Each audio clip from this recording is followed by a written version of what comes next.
Welcome back, everybody. It's Zach here, bringing you guys another fantasy football video. This one, I'm going over the remaining starts and sits for Week 10. So we got the final 7 games to talk about here. I'm recording this Thursday night right after a really fun game between the Bengals and the Ravens. Final score 34-35. Jamar Chase went off for 270 yards, 3 touchdowns, all against me in one of my biggest fantasy leagues. So that's great. You don't necessarily lose on Thursday, but sometimes it does feel like you lost your matchup on Thursday. But maybe you won your matchup on Thursday too. But regardless, really fun game here. Lots of fun starts and sits to get into here. A lot of fun games, a lot of injuries, start sit questions and all that. So if you guys have any specific questions, just let me know in the comments below. I'll be happy to help you guys out there. And then other than that, we'll just get into the games. And if I don't mention anybody, feel free to let me know as well. And it should be a lot of fun. So yeah, let's just get into it here.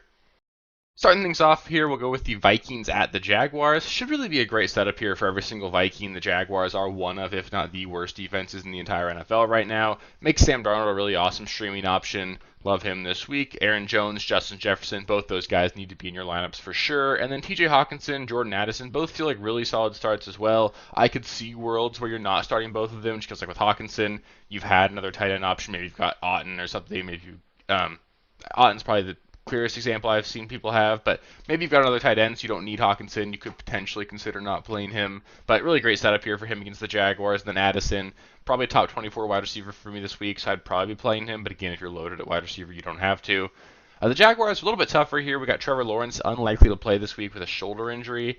That being said, Evan Ingram still a solid start. Like he's getting a ton of volume here. He's super important to the offense. You're going to play him regardless. And then Brian Thomas Jr. I think he's a solid option as well. The ceiling is limited if we get Mac Jones, but at least Jones is a competent backup. Like we've seen Mac Jones be successful in the NFL before. The Vikings actually a pretty good fast pass funnel there. So Thomas still projects pretty nicely. And then I would be benching every single Jaguar running back, like ETN, Tank Bigsby. Neither one gets me excited if they're both active. I think I'd prefer ETN to Bigsby if I had to pick, but don't want to play either one of those guys. It'd be Ingram and Brian Thomas, and then nobody else for me for the Jaguars. Next up, we got the Falcons at the Saints. Feels like a game the Falcons should win pretty easily here. The Saints are extremely just undermanned here. They're super banged up. For the Falcons, Bijan's a great start. The Saints have been one of the worst run defenses in the NFL lately. It makes Bijan arguably the RB1 this week. And then Tyler Algier feels like a good bet to score this week as well. We could see the Falcons get up really early here. Maybe Algier gets some mop-up duty. So Algier's a guy I think you could stream if you need to. One of my deeper leagues, the 2-flex, 3-wide receiver, 12-team league. I'm playing him. I played him over Deontay Johnson, so that feels pretty good, at least so far. But I think you can play him, but he's obviously not like a must-start by any means. Drake London, he'd be in my lineups if he suits up. It's just tough to bench a guy like that. And then Darnell Mooney, I think he's a solid flex play even if London plays, but he'd bump up to being like a solid wide receiver 2 for me if London missed. So I think either way, Mooney's probably in most of our lineups, but he obviously does get a bump if London is inactive. And then Kyle Pitts, maybe the really only question there for the Falcons along with Kirk Cousins. I'd probably roll Pitts out there just because you need to have some upside at the tight end position. Bad week last week, but I think he's okay. I would probably be playing Pitts this week. And then Kirk Cousins, low-end streaming option. The concern is that maybe they just win this game super handily, lean on the running game, but they will have to get up before they do that. So I think Cousins is an okay start, but again, I don't think this is a game the Falcons are going to need to drop 40 points on the Saints in. So a little bit hairier there. For the Saints, Alvin Kamara is a must-start. He's going to get probably 30 touches in this game. Probably going to catch 5-plus passes. Maybe not going to score, but I believe his over-under on total yards right now on DraftKings is like 119 total yards. Couple that with 5 or 6 receptions, a decent shot to score.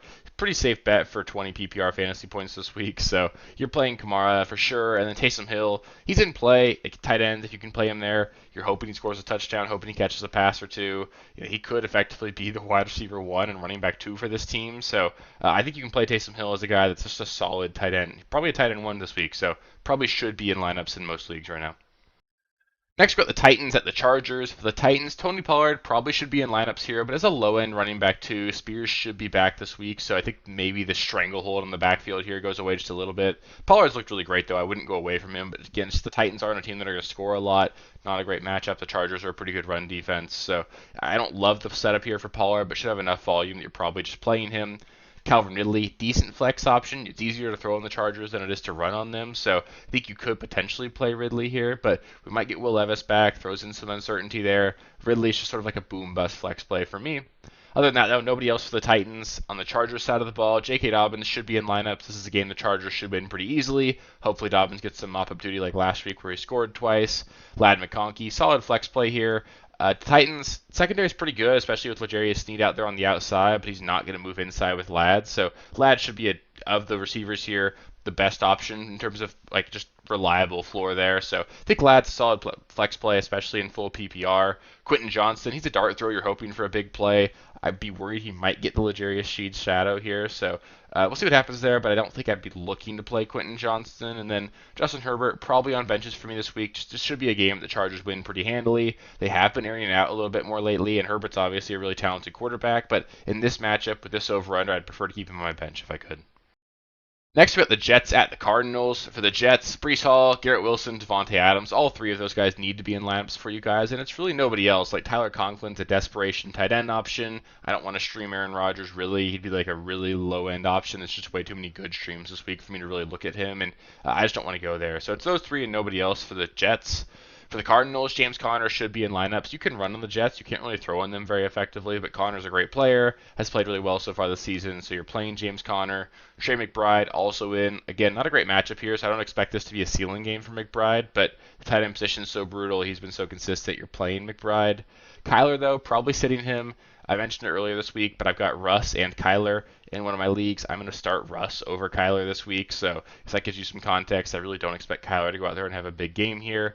Marvin Harrison Jr., he's a flex play. You're kind of really hoping he scores a touchdown, and he could, but just not a great setup there. Should get better for him after this. I believe they have their bye next week, and the schedule really softens up. So this should be the last bad week for Marvin Harrison, but I wouldn't expect big things this week. Next, we got a nice NFC East matchup here between the Eagles and the Cowboys. It's pretty easy for the Eagles here. Hurts, A.J. Brown, and Saquon, they're must-starts every single week. Devonta Smith also would be in my lineup if he's active. He's missed some practice this week, so just keep an eye on it. With Dallas Goedert, he should suit up in this one, so I'm probably still sitting him, but if Devonta Smith sits and Goddard is active, I would be more than happy to play Dallas Goedert in this one. For the Cowboys, CeeDee Lamb, probably in lineups regardless of the quarterback here. We're going to see Cooper Rush. They're talking about playing Trey Lance some. Not exciting, obviously. Significant downgrade for the quarterback position there in Dallas, but CeeDee's such a great player. I still view him as like a low-end wide receiver one just because of the pure volume. Their defense is bad. They're going to be playing from behind. Rico Dowdle, he's a low-end running back too for me. Again, volume should be there, but there's always the little bit of concern that maybe they just say, hey, Zeke, you want 15 carries this week. So not great there, but I think you can play Dowdle if you need to. And then Jake Ferguson feels like a low-end tight end one. The touchdown opportunity is obviously limited. He doesn't have one yet this year. This offense has not been good enough for me to say he's going to score very many the rest of the way, but he's involved enough in the passing game. I think you can still play him, but I wouldn't expect any sort of ceiling out of Ferguson this week. Next, we got our Sunday night game between the Lions and the Texans. Starting all the Lions again, pretty much like Monty, Gibbs, and Amon-Ra. Those three are must starts every single week. Laporta, he's a low-end tight end one for me. Probably going to make my lineup this week if I have him. But like if you've got Laporta and Hawkinson, Laporta and Otten, I think you could have a decision to make there. So just keep that in mind. He's not a must start, but probably a top 10 tight end this week. Jameson Williams probably would be on my bench this week. Don't really love it. It's his first game back after the suspension. We'll see how involved he is, but I just don't want to trust him in my lineup right away. Jared Goff, decent streaming option if you need him. I would prefer guys like Sam Darnold, Brock Purdy over him, so I think there are better streaming options available, but playing Jared Goff totally fine this week. CJ Stroud for the Texans probably would be off limits for me. Just played really, really poorly last week. There's no guarantee we have Nico back. So if we don't have Nico, if Tank Dell is really the only weapon in this offense, I can't imagine starting CJ Stroud. If Nico does play, I think Stroud becomes like a low-end option. I would still probably prefer Goff to him. Hasn't been good so far, but you could play Stroud if you needed to if Nico is active. Dell, he's a wide receiver 3 for me, assuming that Nico's inactive. If he is active, Dell becomes more of a flex. Then Nico's obviously got to be in lineups if he plays. And then Joe Mixon, you're playing him for sure. He's just been too good. Matchup's not great. You can't really run on the Lions, but still got a great shot to score. He's been the offense really in Houston so far, so you're playing him. Just don't expect this to be a game where he's like the running back one for you. And the final game of the week here, we've got the Dolphins at the Rams. For the Dolphins, Tyreek and Achane, they're must-starts. There's no way you're sitting either one of those guys. Waddle and Jonnu, really the two question marks here for the Dolphins. I think they're both low-end starting options. Waddle, obviously, is pretty boomer bust. Has been a huge disappointment so far this season, but we know what the ceiling is there. You can play him, especially if you're like a significant underdog. You need some ceiling. I think Waddle's still a guy that I'm okay getting into my flex. Like, this is a really great matchup against the Rams. We saw what like JSN was able to do last week, so you can play Waddle, but again, it's really risky after what we've seen in the last several weeks. Jonnu Smith, they're manufacturing touches for him. He's a low-end tight end streaming option. You can play him, but not really a huge ceiling there in my eyes. Tua, he's a decent streaming option. I like him this week, so I think I would be looking to play him if you're streaming the position. For the Rams, Kyron Williams, Cooper Kupp, Puka Nacua, all three of those guys would be in my lineup for sure. Stafford, pretty strong streaming option. This game could easily turn into a shootout. I really hope it does, and that makes pretty much everybody in this game at least on the table as an option. I do prefer Tua to Stafford if I had to make that decision. And then the only other player would be Demarcus Robinson. He's a deep league flex option. Scored twice last week. You're not going to bank on that every single week, but he is obviously he's great when he's asked to be the wide receiver 3 for this team. We saw it over the back half of last season. We've seen it over the last couple weeks. He's a guy that they can rely on. They've got rapport with Stafford, and if this game does become a shootout, Robinson could certainly end up with like 6 for 70 and a touchdown if things broke right. So you could play Robinson if you need to this week. So that'll do it for the starts and sits in Week 10.